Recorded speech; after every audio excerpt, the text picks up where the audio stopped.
ശംശയായിക്ക് സ്തുതിയായിരിക്കട്ടെ. ഞാൻ brother Shaiju Adappally, Ernakulam saint Mary's prayer മിനിസ്ട്രിയിൽ നിന്നാണ്.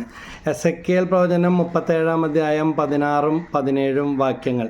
മനുഷ്യപുത്ര, ഒരു വടിയെടുത്ത് അതിൽ യൂദായ്ക്കും അവനോട് ബന്ധപ്പെട്ട ഇസ്രായേൽ സന്തതികൾക്കും എന്ന് എഴുതുക.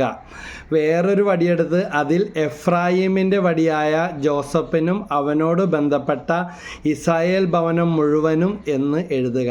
ഒന്നായി തീരത്തക്ക വിധം അവ നിന്റെ കയ്യിൽ ചേർത്ത് പിടിക്കുക. എസെക്കിയേൽ 37:16-17. വീണ്ടും യോഹന്നാൻ 17:21 പറയുന്നുണ്ട്, അവരെല്ലാവരും ഒന്നായിരിക്കാൻ വേണ്ടി പിതാവേ, അങ്ങ് എന്നിലും ഞാൻ അങ്ങയിലും ആയിരിക്കുന്നത് പോലെ അവരും നമ്മിലായിരിക്കുന്നതിനും അങ്ങനെ അവിടുന്ന് എന്നെ അയച്ചുവെന്നും ലോകം അറിയുന്നതിനും വേണ്ടി ഞാൻ പ്രാർത്ഥിക്കുന്നു. യോഹന്നാൻ 17:21.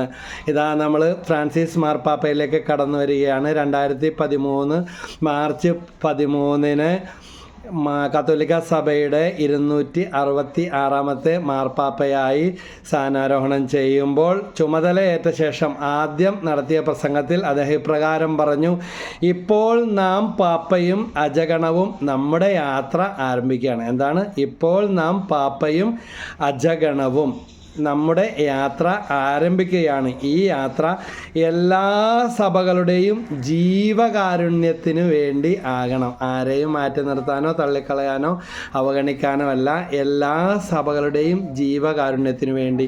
നമ്മളിപ്പോൾ ഈ കേട്ട ഫ്രാൻസിസ് മാർപ്പാപ്പയുടെ വാക്കുകൾ എസെക്കിയേൽ 37:16-17, യോഹന്നാൻ 17:21 ഈ വചനങ്ങളുമായിട്ട് ബന്ധിച്ച് ഒന്ന് പ്രാർത്ഥിക്കുമ്പോൾ ഇതിൻ്റെ ആഴം മനസ്സിലാകും. വീണ്ടും കാണുന്നു ലൂക്ക 9:49-50.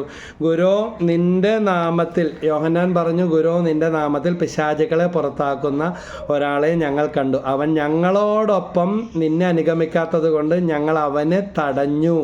യേശു പറഞ്ഞു, അവനെ തടയേണ്ട, എന്തെന്നാൽ നിങ്ങൾക്കെതിരല്ലാത്തവൻ നിങ്ങളുടെ ഭാഗത്താണ്. ലൂക്ക 9:49-50. ഇതാ, ആരെയും മാറ്റി നിർത്താതെ ആരെയും തഴഞ്ഞു കളയാതെ എല്ലാവരെയും എല്ലാറ്റിനെയും ഉൾക്കൊണ്ടുകൊണ്ട് ഇതാ സാർവത്രിക സഭ, യഥാർത്ഥ സഭയുടെ വെളിച്ചം എന്താണെന്ന് തൻ്റെ ജീവിതകാലം കൊണ്ട് കാണിച്ചു കൊടുത്ത ആ മഹത് മാർപ്പാപ്പയെ നമുക്ക് നമിക്കാം.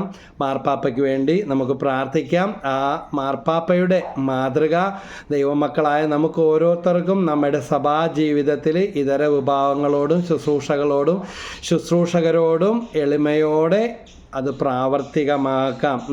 എന്താണ് പറഞ്ഞത്? ഈ യാത്ര എല്ലാ സഭകളുടെയും ജീവകാരുണ്യത്തിന് വേണ്ടിയാവണം. അതുകൊണ്ട് ആരെയും അവഗണിക്കാതെ, ആരെയും മാറ്റി നിർത്താതെ, ആരെയും ചവിട്ടിത്താഴ്ത്താതെ നമുക്ക് നമ്മുടെ സഭാജീവിതം, ശുശ്രൂഷാ ജീവിതം മുന്നോട്ട് പോകാം. ദൈവം